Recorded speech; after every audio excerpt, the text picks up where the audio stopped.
How to add a Navigo card to your Apple Wallet. Alright, so let's begin with the video. This process is quick and convenient, especially if you want to use your phone for public transportation in supported areas. First, open the Settings app on your iPhone, scroll down and tap on Wallet and Apple Pay.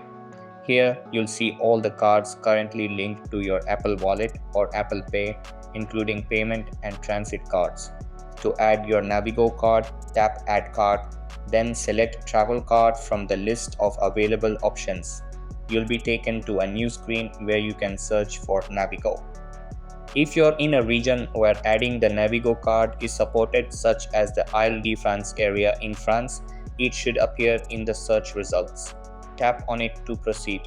Next, follow the on-screen instructions to scan your physical Navigo card using your phone's camera or enter the card details manually if needed. Once verified, your Navigo card will be added to your Apple Wallet. Now you're all set.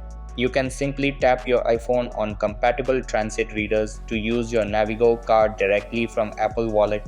No need to carry the physical card anymore. So that's basically how you can add a Navigo card to your Apple Wallet. So that's all for this video. Consider subscribing if you find it helpful, and I'll catch you in the next one. Thanks.